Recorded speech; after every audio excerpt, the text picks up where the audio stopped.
I noticed that during Ms. Lenskog's presentation before the court, you were smiling quite a bit. I don't know if you were particularly entertained, but this court doesn't see anything funny or entertaining about the situation currently before the court.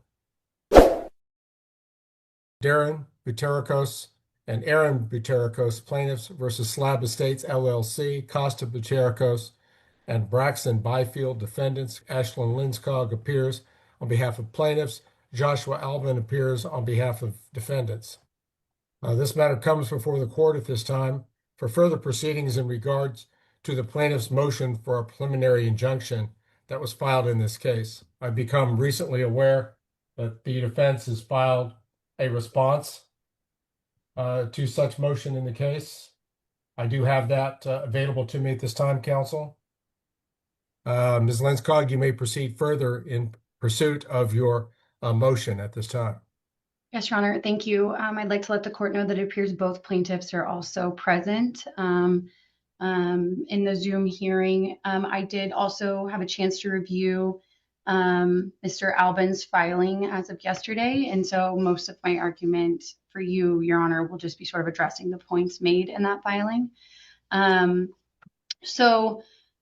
Big picture here, Your Honor, and thank you for taking the time this afternoon to get in front of us. The reason that we asked for such a quick setting is because there is a sort of sister case in the Butler County District Court with Judge Murfin. An eviction action was filed. We had a hearing, a preliminary hearing in that last week. The plaintiffs in this case, or the defendants in this case, are represented by different counsel in that case, but ultimately, they are seeking the eviction of Aaron Buterakis from the premises. And so we had explained to Judge Murphy that we would be seeking injunctive relief from this court and filing this petition. Your Honor, the best that I can describe of what is happening here is that the defendants in this case, both through the LLC and personally, are essentially trying to use an eviction shortcut over a disputed ownership property situation. Which I think Kansas law very specifically addresses. And that's why we're here, Your Honor, is to stay those particular proceedings as it relates to the eviction until those underlying property rights can be determined under our initial petition in this case. We believe and would submit to the courts that defendants are misusing the eviction process. They rely on, in reviewing Mr. Albin's response and having been present at the court hearing, they rely on the idea that there is no contract. So therefore, we're not under the Contract for Deed Act. But that just isn't the case, Your Honor. For context, Mr. Buterakis, Aaron Buterakis, lives in the home with his partner and minor child. They have been living in the home for quite some time. They have been the ones paying defendants the monthly installment payments that were put into place. So the status quo as it exists right now, Your Honor, is that my clients remain in possession of the real property. Defendants' initial argument in response to our motion was that because no executed contract exists, that is a mouthful, that we're not under the Contract for Deed Act.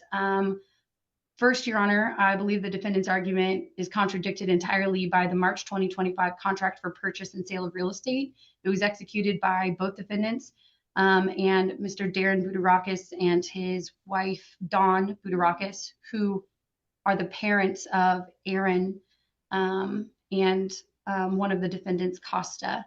That is an agreement to sell the property. That agreement expressly on its face contemplates seller financing. This is Exhibit A, Your Honor, that we filed, but paragraph 35 expressly contemplates an owner carry financing arrangement with an interest rate in over 28 years, payment terms, confirming that the parties did initially agree to a seller finance structure as opposed to a third-party mortgage or a third-party financing loan. An owner carry arrangement necessarily involves payment over time. And this contract on its face that was executed by all the parties otherwise indicates that that was always the plan. One of the arguments Mr. Albin makes is that the Contract for Deed Act presupposes an existing contractual relationship. So if I understand that right, the position is that the contract that my clients aren't entitled. The hearing begins with a judge addressing the courtroom, pointing out that one of the attorneys appeared to be smiling during the opposing counsel's presentation. The judge makes it clear that there is nothing amusing about the matter before the court and expects professionalism from everyone involved. The case is then formally introduced, identifying the plaintiffs and defendants, along with their respective legal representatives. The focus of the hearing is a motion for a preliminary injunction filed by the plaintiffs, which the court is now prepared to consider in detail. The judge acknowledges receiving the defense's response to the motion and confirms that it will be taken into account during the proceedings. Turning to the plaintiff's attorney, the court invites her to continue presenting her argument. She begins by confirming the presence of her clients and prepares to address the key issues raised by the defense. This sets the stage for a deeper legal discussion about the dispute and the urgency behind the requested relief. Entitled to contract for deed protections because they don't have what Mr. Albin and defendants would describe a fully enforceable contract. In support of this position, Your Honor, they cite a case from 1988, which is approximately 36 years before the Contract for Deed Act went into effect, which was in 2024. What I believe the defendants are missing here, and what I attempted to explain at the eviction hearing, is that under KSA 58201, a contract for deed is defined as an executory agreement in which the seller agrees to convey title to real property and the buyer agrees to pay the purchase price and 5 or more subsequent payments while the seller retains title as security. Your Honor, that's exactly what the initial real estate purchase contract states. That's what the conduct between the parties over the last year has indicated. And specifically, an executory agreement is one which material obligations remain to be performed by both parties. The legislature didn't say a contract that is very clearly outlined and executed that is called a contract for deed. I would submit to you that that was done on purpose because the statute requires an agreement to transfer title. It doesn't require that title has already been transferred or that the mechanism is very perfectly documented. It just requires the defining features that the seller keeps title until payment is complete. In this case, my clients, Mr. Darren Budarakis, and then his wife, who is not a party to this case, which I'm happy to give the court context to, paid $40,000 in cash to the defendants in this case. They haven't accounted for that $40,000. They didn't offer to return the $40,000 during the eviction proceedings. But I don't understand there to be a dispute that the $40,000 was received. Beyond that, there's no dispute between the parties that the plaintiffs had made ongoing monthly payments. That is reflected in Exhibit D of the documents that we presented to you, Your Honor, which is called the Catch-Up and Transfer Agreement. Again, the mere existence of a catch-up and transfer agreement presupposes that an ongoing payment obligation was tied to ownership, not rent. Those payments have been accepted as recently as, I believe, April 1st. No, I don't understand, or maybe in March. Maybe the last payment was made in March. I see Mr. Albin shaking his head, and I don't want to misspeak, but I know the March payment was made.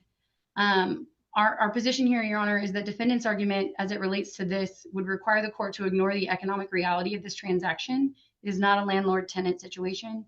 It's a purchase relationship. Whether the agreement is perfectly defined is a merits issue. But what matters here, Your Honor, at this stage is that there's a substantial dispute as to the nature of the transaction, and we would submit to you that the eviction proceeding is not the appropriate mechanism in which to resolve these ownership disputes when the Kansas Contract for Deed Act gives us the mechanism in which that this should be done.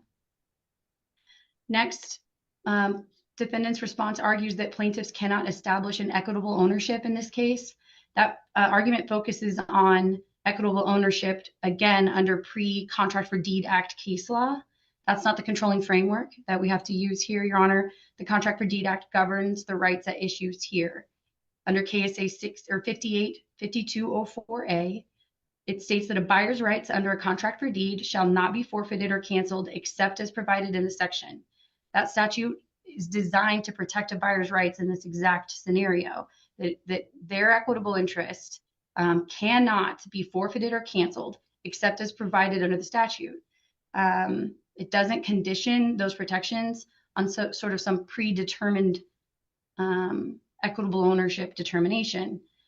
Here, defendants rely on the 1954 Murphy case and the 1946 Peterson case, which address when equitable ownership may be recognized under common law. But the Contract for Deed Act, obviously, is the more recent and addresses the situation we have here. The legislature has provided the statutory scheme to allow for these types of situations to be heard in equity, and to make sure to protect buyers under contract for deed situations, to make sure that they're not evicted from property that they otherwise thought that they were gaining an equitable interest to. Under 585204, that's the section I just cited, where it talks about the only way in which a buyer's equitable rights under a contract for deed can be forfeited or canceled. The seller has to give notice of default and the buyer's intent to forfeit. They have to specify what terms were breached, what must be cured. They have to do the same thing that mortgage companies have to do, depending on how much time, how much has been paid as it relates to the total amount, how much time that the buyer has to sort of redeem or cure, and they have to serve notice properly. The defendants in this case did not engage in any of that conduct under the statute, Your Honor. Plaintiff's attorney explains that there is a related eviction case currently pending in another court, which is why they requested an urgent hearing. She describes how the defendants are attempting to remove one of the occupants from the property through eviction proceedings, even though the ownership of the property is still in dispute. According to her, this situation requires immediate intervention to prevent unfair consequences before the underlying legal issues are resolved. She argues that the defendants are trying to use eviction as a shortcut to bypass a more complex ownership dispute. In her view, this approach is not appropriate under the law, especially when there are unresolved questions about property rights. The plaintiffs are asking the court to pause the eviction process until those rights can be properly examined and determined in this case. Because they've taken the position all along that statute does not apply to them. But as opposed to giving any notice to the buyers in the contract, which are Darren Budarakis and Don Budarakis, they elected to instead attempt to regain possessory rights by evicting Aaron and his partner and their young child, who have expressed permission from both defendants and from Darren and Don to be in possession of the property. Also, Mr. Albin argues in his response that incites to the fact that payment alone is not enough to create an equitable interest here. Your Honor, again, plaintiffs aren't relying on payments alone, although the record does reflect significant payments, possession, and an ongoing purchase arrangement that has been historically acknowledged by defendants. But the Act doesn't require my clients at this stage to prove equitable ownership before the protections offered to them under the contract for deed apply. It just exists to ensure that buyers who are in the exact situation that Mr. and Mr. Budarakis are in are not stripped of their rights before those equitable determinations, or before those rights can be determined by this court. Defendants further allege that Aaron Budarakis, who is in possession of the home and is living in the home, doesn't have standing to participate or any enforceable interest in this case. Specifically, the Contract for Deed Act defines a buyer as a person who purchases property subject to a contract for deed or any legal successor in interest to the buyer. As this court is probably aware, a successor in interest is someone who acquires rights or steps into the buyer's position in whole or in part. This can happen through an assignment, a transfer, or some type of course of dealing. The Act does not say and does not require that a documented and perfected and notarized court-approved assignment is the only mechanism in which a successor in interest exists. Here, both defendants were aware that Aaron was residing at the property. Both defendants accepted payments while Aaron was residing at the property. And both defendants were put on notice by Darren Budarakis, who is a buyer to the contract, that he intended to assign his rights, any rights that existed in this property, to Aaron. That has been made abundantly clear. There are written text messages between the parties that evidence this. So our position here is that at minimum, Your Honor, there is a dispute as to whether Aaron is or is not a successor in interest, but that dispute is not appropriately handled in an eviction proceeding. That position would essentially allow them to accept payments to permit him to reside there and then deny that he has any rights or that the Contract for Deed Act would otherwise apply to him. There's some argument in his response as it relates to marital property, and that somehow eradicates any interest that Aaron would have or as a successor in interest. I would submit to Your Honor that to the extent those issues regarding marital property are valid, or those arguments are valid, again, that's a merits issue, and it likely underscores the need for this case and plaintiff's petition to be heard by this court and the underlying rights of all of the parties to be determined prior to the extraordinary remedy of evicting these people and removing them from their home. I have a note here that he cites to KSA 232707, stating that the existence of divorce proceedings is enough to invalidate the parties' agreement. But the statute merely provides that upon the filing for divorce, the property owned by the couple is subject to division, that both spouses would have an interest. The attorney continues by stating that the defendants are misusing the eviction process and relying on the claim that no valid contract exists between the parties. She strongly disagrees with this position, arguing that there is clear evidence of an agreement related to the property. She provides context about the occupants, explaining that one of the plaintiffs has been living in the home with his family for a significant period of time. She further explains that the plaintiffs have been making regular payments toward the property, which reflects an ongoing financial arrangement. According to her, this situation is not a simple rental but rather part of a purchase agreement.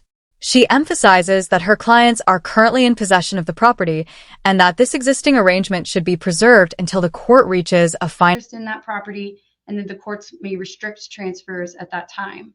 The property, the statute, as far as I understand it, and I do not practice in the divorce realm, but the property, as I understand it, addresses how property is handled between spouses in a divorce. It doesn't automatically void existing contract for deed agreements or a validly assigned interest from one of the spouses to another. It may very well require the identification and sort of the adjudication of how that interest is going to be dealt with in the divorce, but I don't know that it completely invalidates. It doesn't invalidate Aaron's interest, and therefore wouldn't invalidate Aaron's interest to the extent it has been assigned to him. The next argument that defendants make is that my clients have failed to demonstrate a legitimate risk of irreparable harm. Your Honor, defendants' arguments are circular in that they contend that plaintiffs cannot prove irreparable harm because they don't have a legally protected interest. But that conclusion depends on resolving the merits issues that exist before this court right now as it relates to the petition that was filed.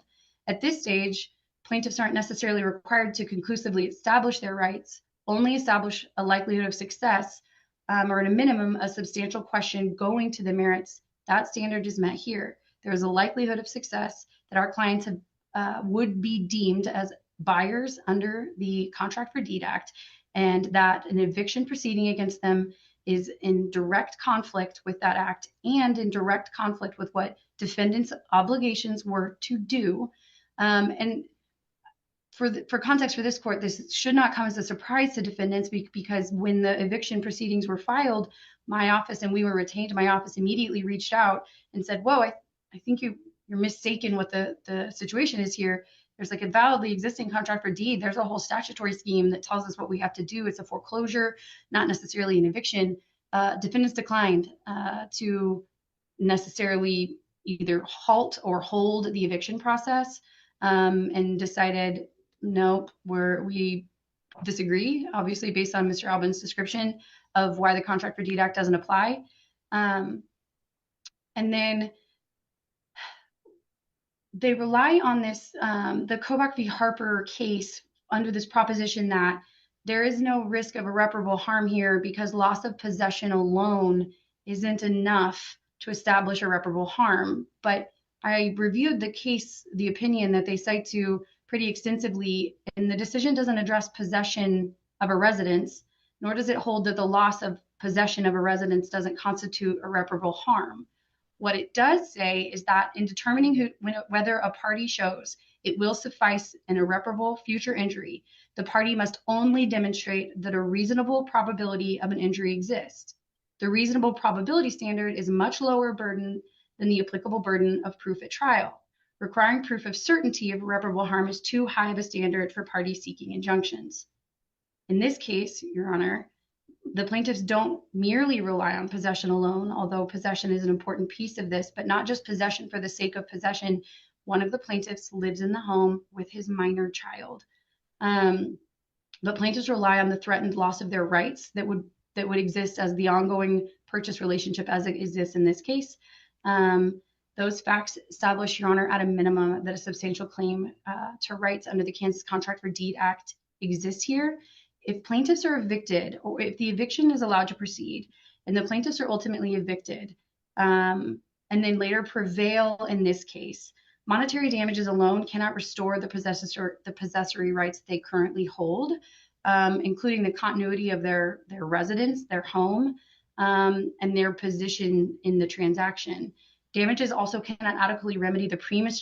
Plaintiff's attorney challenges the defense's claim that there is no executed contract, pointing to a real estate purchase agreement signed in March 2025.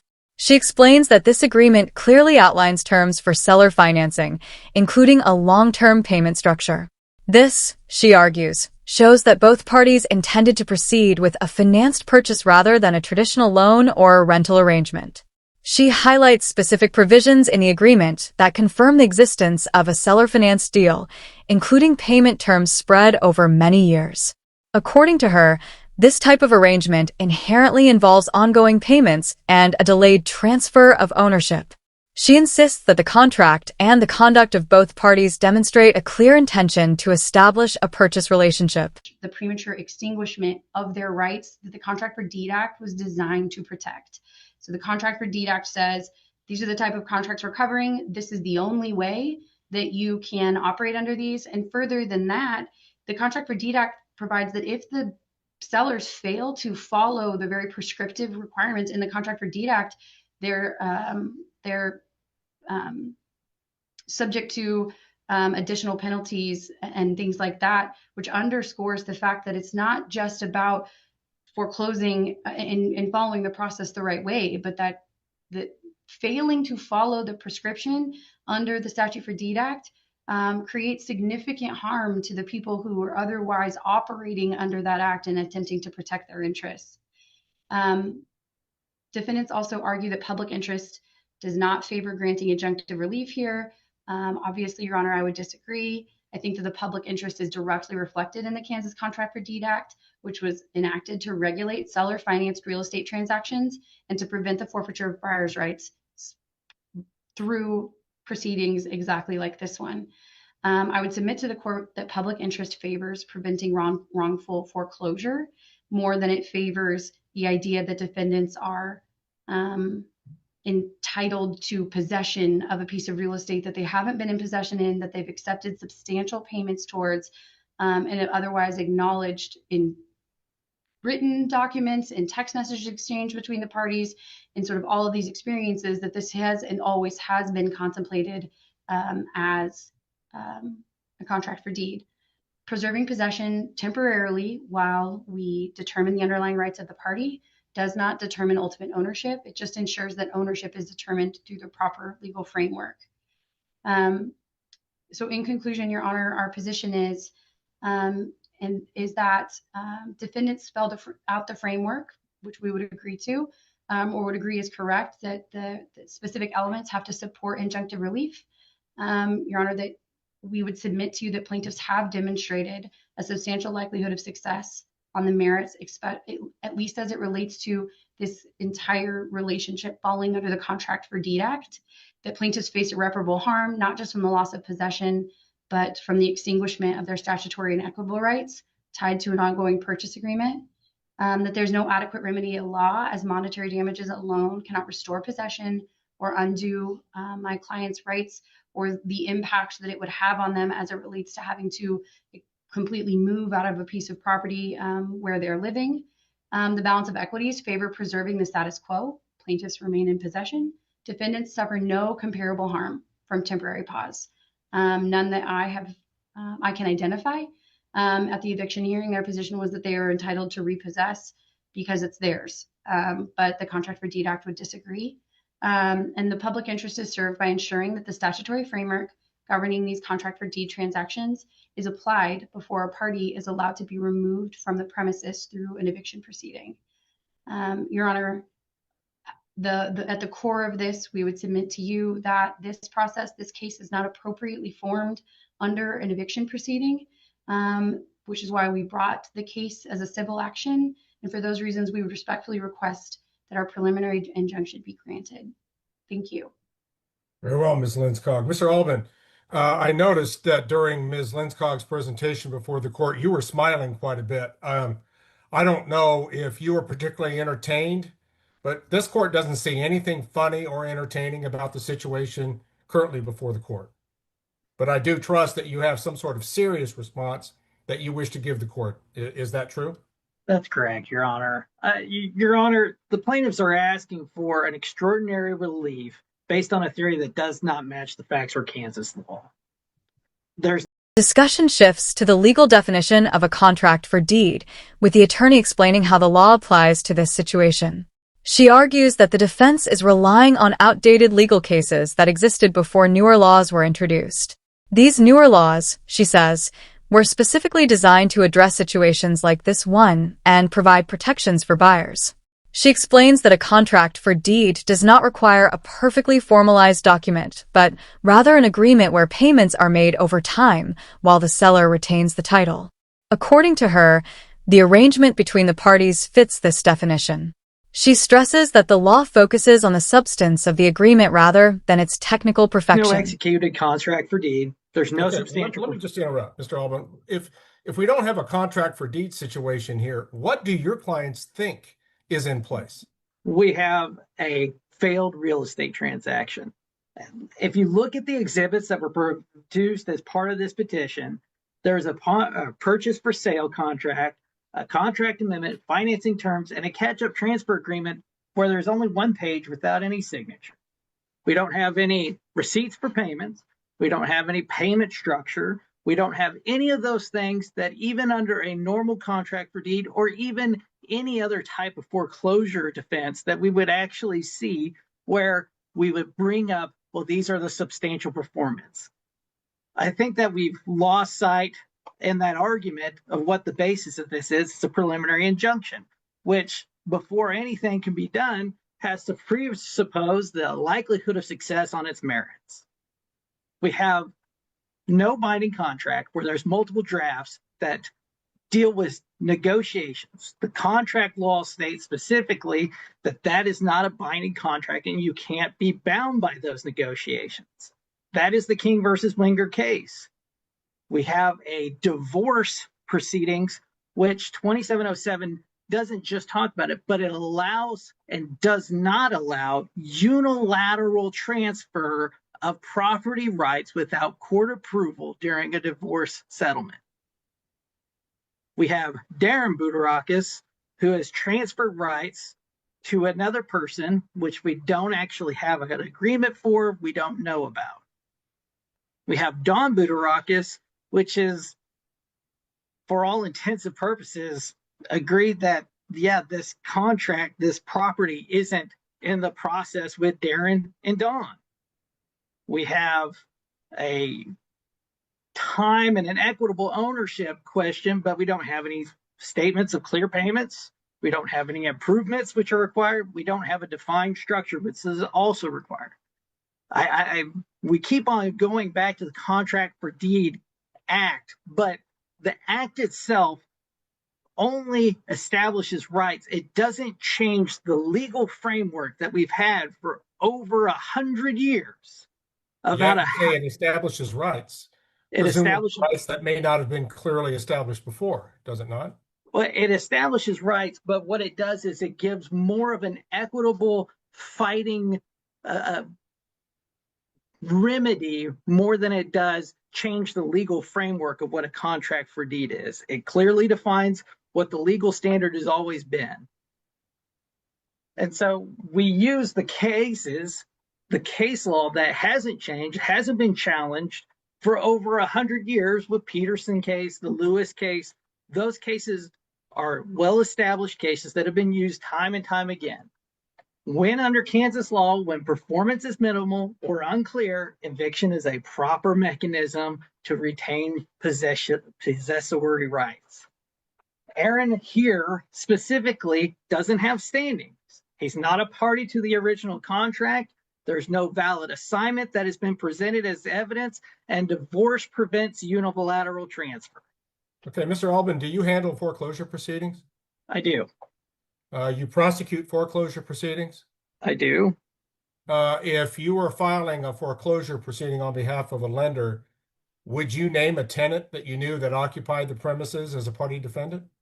I would name them as an unknown occupied tenant and any other persons that might be in the house. Therefore, recognizing that a mere occupant of the premises might have standing in a foreclosure case. They might have assignable transfer rights that would be rebuttable at best. Okay, is there anything in any of the contractual documents which do exist in this case, which you say failed, that The attorney presents financial evidence stating that the plaintiffs paid a significant amount of money up front, around $40,000, which has not been properly accounted for by the defendants.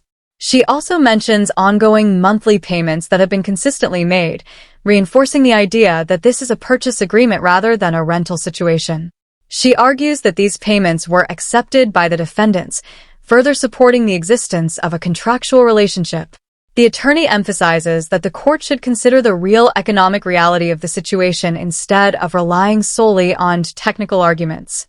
In her view, the facts clearly show that this is not a simple landlord-tenant case. Required Don and Darren to personally occupy the premises.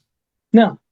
Why wouldn't they then have the right to transfer occupancy under whatever circumstances they felt were appropriate to a third party? They would together, but not Darren alone, Your Honor. The divorce proceedings, which were filed in 2023, would prevent that by law. So It's illegal. Wouldn't it be Dawn that would have a legal claim here of impropriety rather than the sellers in this case? I think that Dawn would have her own individual rights that she could insert, but at this point, the owners of the property can argue that if it's a legal impossibility for Aaron to have standing based upon an inability to have an assignable transfer right, then at that point in time, we assert what we understand to be the actual legal consequences here, which is not a contract for deed, but a rental situation where we will maintain that we haven't received proper payment for. Okay. And I trust that you have a lease to back up your claim that this is a rental. We wouldn't have the lease. The lease would be with Mr. Darren Budarakis, which we haven't been presented with at this time, because it would be he who would have those rights to be able to establish. Does your clients recognize that there was a $40,000 down payment made? They recognize that Darren's mother made a payment, which has been returned, and there's a receipt provided. Okay. Has that money been returned? Yes. Okay. Ms. Linskog, do you acknowledge that point? No, Your Honor. I was unaware of any return or receipt. Mr. Albin hasn't provided any of that to me, and I don't know that my clients have gotten that. The $40,000 was paid on behalf of Darren and Dawn through the sale of another home that they own directly to Costa Budarakis. My most recent conversations with both of those individuals has indicated that the $40,000 was paid in cash. They don't know where or why it hasn't otherwise been applied. In conversations are you literally talking about currency that was provided? Cash. Mm-hmm. Okay. Well, I'll get to my other question later, but no, I don't know anything about the return of a $40,000 payment. Okay. Because you've asserted that as one of your points that that the sellers in this case have accepted a $40,000 down payment. Yes, Your Honor. In March of 2025, the purchase price was reduced by $40,000 as $40,000 was paid in cash.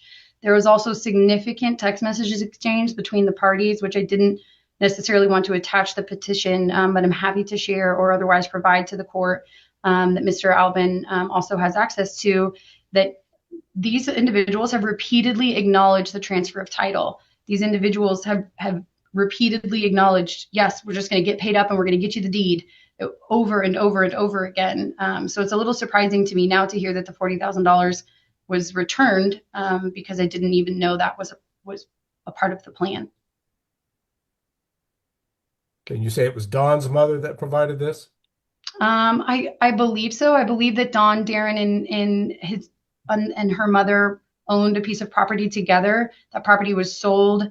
And so Dawn's mother, I believe, had provided Darren and Dawn's share of that to the Budarakis, or to Costa directly.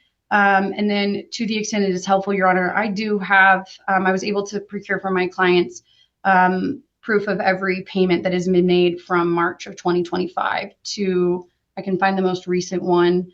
By my understanding, there was an agreement that there would be $1,850 a month paid. Correct? That's correct, Your Honor. Most of the payments have been paid to Braxton Byfield via like a Cash App. All of the payments have in them for like this payment says for March 2026 mortgage, and they have the real estate identified. For April 2026 mortgage, that payment was successfully accepted by Braxton Byfield, $1,895. September of 2025 for mortgage. So there's considerable history here where these payments have been made up and into current, or have been made current. There is no default under the existing contract. One of the questions that I have is sort of how we get around the real estate purchase agreement that it says it's an owner carry, which means a seller financed. It's an owner carry. Line 35 says it's owner carry. So the owner's carrying the financing at a defined term of 28 years at a 4.765 interest rate. Payments have been made under that owner carry for this entire year while my clients have been in possession of the real estate. I'm not sure how we get to this is a failed real estate transaction. All right. I'll ask Mr. Albin about that, but I have some questions about. Sorry. Yes, Your Honor. You first, some I'll be rather quiet. basic ones. One is, let's identify the eviction case number.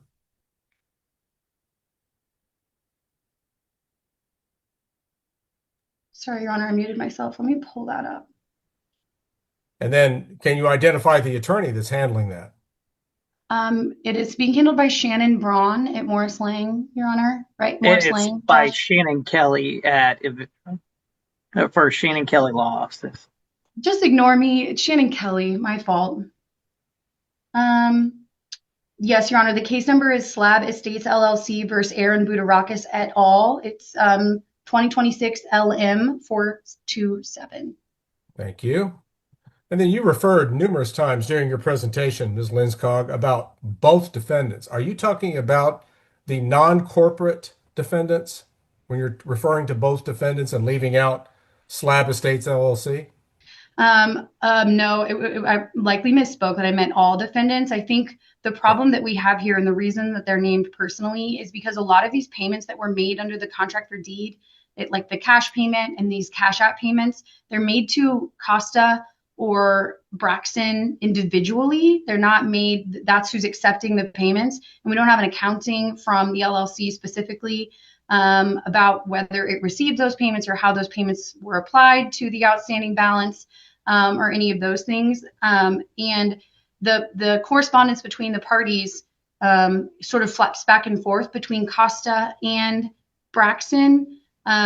So when I refer to defendants, I refer to them collectively as a whole because I don't have enough clarity right now to understand who was wearing what hat when sort of all of this was happening. What I do know is that Slab Estates is the record title holder to the real estate. There is a mortgage on the property, Your Honor, a VA loan by a third party that I also don't truly understand.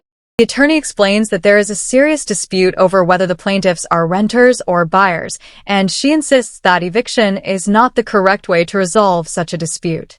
She argues that the law provides a specific process for handling these types of agreements, and that process should be followed instead of forcing an eviction.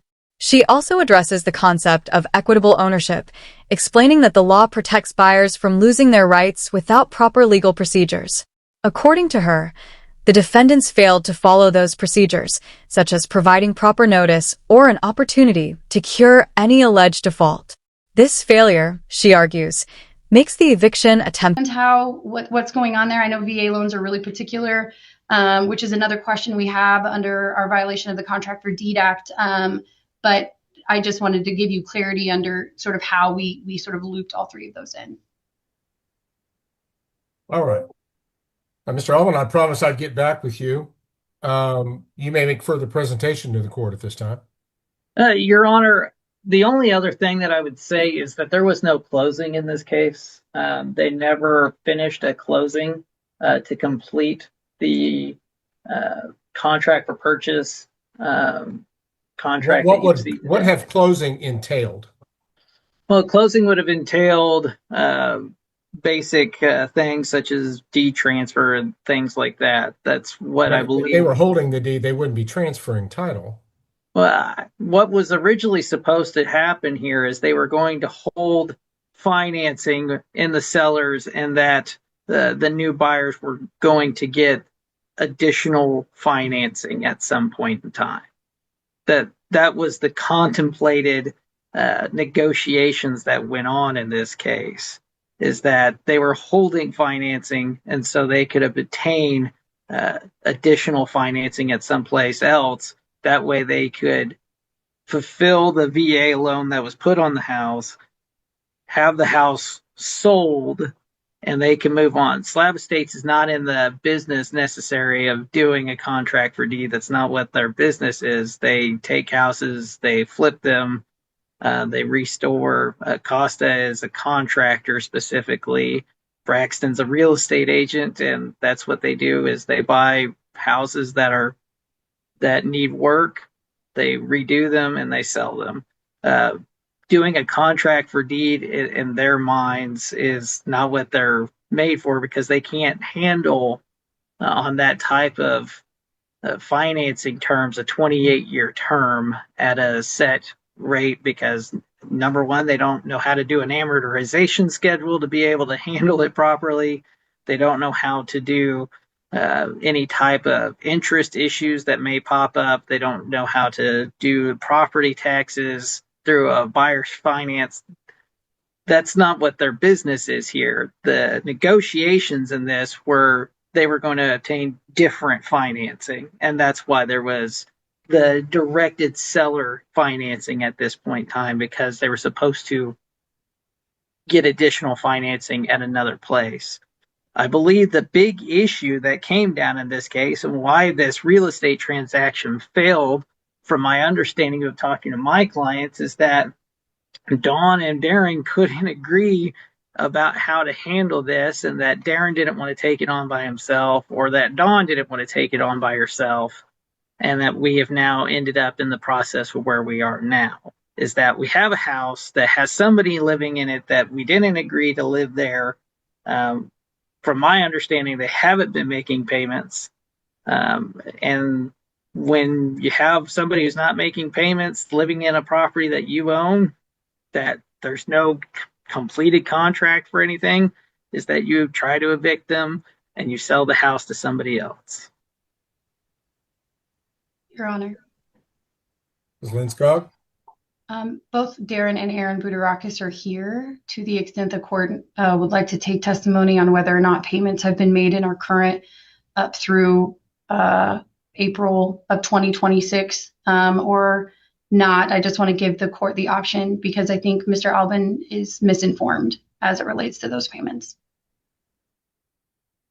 You're representing to the court that all payments that would have been due under the contract, which you believe is enforceable, have been made and are current as of today. Yes, Your Honor, that is my understanding. Well, given the rather unusual and chaotic method that these payments have been made, certainly I can understand why some people may not be aware of what's been paid and what hasn't. Apparently, there wasn't even consistency as to who the recipient of the payments were. The attorney continues by explaining that the plaintiffs are not relying solely on payments to prove their case. Instead, they are presenting a combination of factors, including possession of the property, ongoing payments, and the overall agreement between the parties. She argues that these elements together establish a strong claim under the law. She emphasizes that the purpose of the law is to protect buyers from being unfairly removed from properties before their rights are fully determined. According to her, allowing the eviction to proceed would undermine those protections. She insists that the court should prevent such an outcome by granting the requested injunction, which I find to be not only unusual, but somewhat bizarre. But I think, nevertheless, sorry, Your Honor. Ms. Linscog, you've made an assertion to the court that at this moment I'm going to take it at face value, which begs the question, Mr. Albin, if there was no deal, why were a series of payments accepted by at least some of the defendants, or perhaps all of the defendants at different times? Why did they accept these payments? From my understanding, Your Honor, and it's that it acted more as an option contract to keep the contract alive until a closing could happen.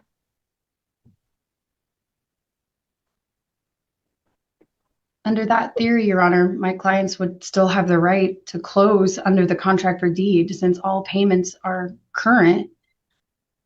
And the terms would be continuing and evicting Mr. Aaron Budarakis, who is there by consent of the buyers of the real estate, would effectively negate even under Mr. Albin's version of events, would negate that ability and that right to do so. Mr. Albin, your response to that? Your Honor, if that's the position of the plaintiffs at this point in time, when I file my answer in this, I'll just ask for a specific performance and we'll sell the house and be done with it. I mean, if these parties are able and willing to finish this contract and to buy this property, then we don't have any harm at that point in time other than the legal costs, and that's just part of the cost of doing business at this point. My argument would be is if she believes that they still have an option open and that they are working towards a closing and a resolution of the contract, then we would allow the court, or would ask the court, to set a specific date for specific performance to happen. Are you talking about doing a formal closing with them obtaining third-party financing, having a mortgage through the third-party financer, and essentially getting your clients out of it? Absolutely, Your Honor. Right. Ms. Linscog, your response to what appears to be one possible way this matter could end? Yes, Your Honor, in that exact scenario was proposed to the defendants prior to the eviction hearing, and they declined to engage with me whatsoever on that particular issue. I had to go and argue where my clients were called squatters and otherwise sort of said they have no rights and they need to get out of here. I asked that the case be stayed.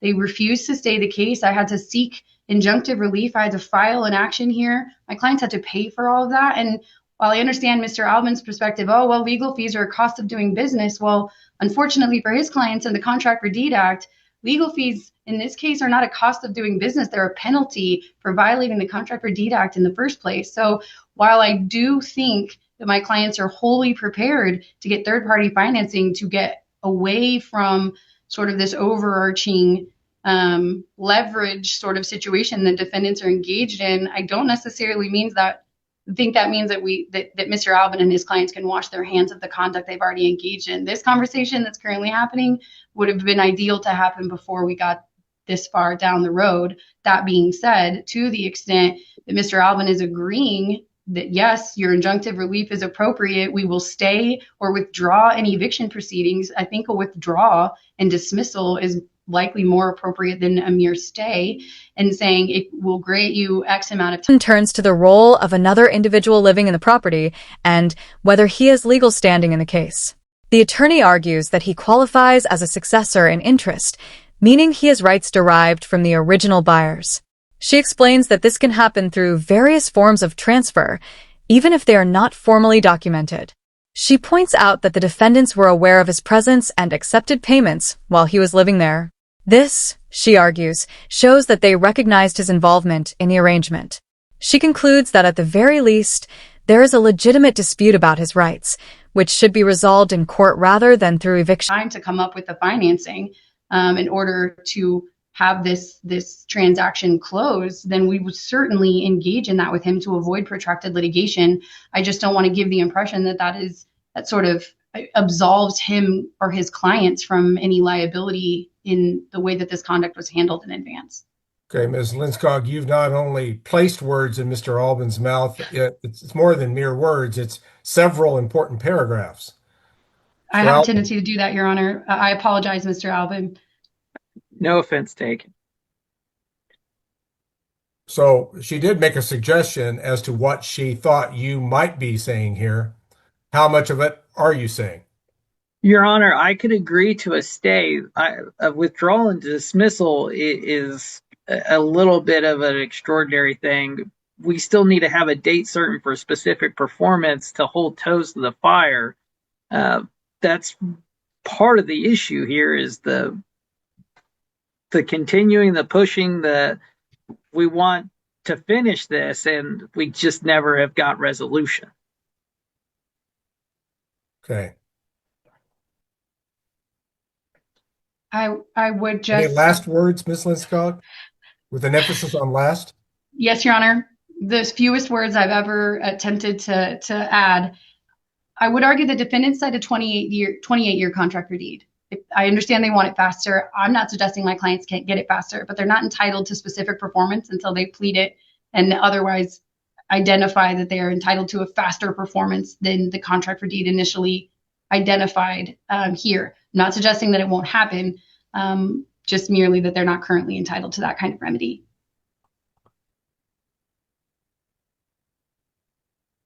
Very well. Court will decide the matter which is currently before it. The court does find that each tract of real estate is by its nature unique. When a potential buyer, like we have in this case, is deprived of an interest, and interest could extend to as far as, in Aaron's case, an occupancy interest, that it merits protection. Court finds that the plaintiffs have shown that they have a substantial likelihood of proceeding and winning on the merits, that there is no adequate remedy at law that would substitute for the injunctive relief which is being sought, and that they would suffer irreparable harm if they were evicted from the premises prematurely until this matter was sorted out. This court will grant the motion for a preliminary injunction in this case to the extent that it places a stay on further prosecution of 2026 LM 427 in the Butler County District Court. The court obviously will not dismiss that. And the court certainly understands Mr. Albin's position that if anything, that proceeding is stayed and not dismissed. Ms. Linskog, before I forget, I think what you're going to need to do is you're going to need to draft the preliminary injunction order, submit that to the court, and then file with a cover sheet in the limited case, a copy of that order in the limited action, which was probably your intent anyway. But I want to make sure that file reflects the stay that's been granted in this case. I'll also point out to the parties that Judge Murfin is no longer serving as the limited actions judge, that there would be a different judge that would be hearing the case in the future. But that said, that case is stayed anyway. I encourage the parties to kind of build on the foundation that was laid late in today's proceeding about there is a way perhaps in which the contract can be finalized by third-party financing and more traditional handling of a real estate sales, regardless of who the buyer might be. I think under the contract, it would be Darren and Dawn. And obviously, there's going to need to be some cooperation between the two of them. The court will preserve the occupancy rights of Aaron Budarakis and his family at this time, as it doesn't appear that Darren or Dawn are challenging their current occupancy. All right, Ms. Linscock, with the injunction granted, was there other relief sought under your request for injunctive relief, which the court has not yet addressed? Your Honor, the only open item as it relates to our motion for injunctive relief is just clarity as it relates to the ongoing payments under the contract for deed. My clients are happy to pay them into escrow. They're happy to not pay them if that's the court's order until further determination is made. They are, whatever the court's order is there. I just think we need clarity on how moving forward and whom they should be paid to. Historically, they've been directed differently. So that's the only clarifying piece. I will address that. Now, when is the next payment due? May 1st, I believe. All right. The court will not require a bond in this case. Rather, security is insured by this court will require the plaintiffs in this case to make the $1,850 per month payments to Ms. Linscock's client trust account, with her to hold those payments until further order of the court. That way, with those payments being made systematically as these proceedings continue, the money is there to be turned over to the proper party if deemed to be appropriate by the court later. The court has no intention of granting any request for relief to stop payments, but Ms. Linscock will have the responsibility of monitoring those. Furthermore, the court will require a report each month when these payments are made as to the following information: the date that the payments were actually made to Ms. Linscock, the amount that was paid, the form of payment, and the court will require your office, Ms. Linscock, to report to Mr. Albin within 5 business days of any such payment being made. It can be done by email as far as the court is concerned. But I want them to be aware that these payments are indeed being made and have been received by your office and in what form those payments were made. Yes, Your Honor. All right. Any questions about that, Mr. Albin? No, Your Honor. All right. And of course, I'll expect that with the very next installment in May. If you could include some of this in the order which grants this preliminary injunction, Ms. Linscock. I will do so, Your Honor. Okay. And I would highly suggest the parties, again, work on the option that was discussed late in today's proceeding about third-party financing and formal closure of matters involving this real estate tract. Yes, Your Honor. All right. Mr. Albin, is there anything further from your perspective that we need to address at this time? No, Your Honor. Ms. Linscock? Nothing from me, Your Honor. Very well. And if there's nothing further, this matter will currently be in recess at this time. This meeting may be ended for all parties. Thank you, Judge. The attorney addresses additional arguments from the defense, including claims related to divorce proceedings and their impact on property rights. She argues that these issues do not automatically invalidate the agreement or eliminate the plaintiff's interests in the property. Instead, they are matters that should be resolved through proper legal proceedings. Finally, she explains that the plaintiffs face serious harm if they are evicted before the case is decided. Losing possession of the home would disrupt their lives and potentially destroy their legal rights. She concludes by urging the court to grant the preliminary injunction, allowing the situation to remain stable until a full decision can be made.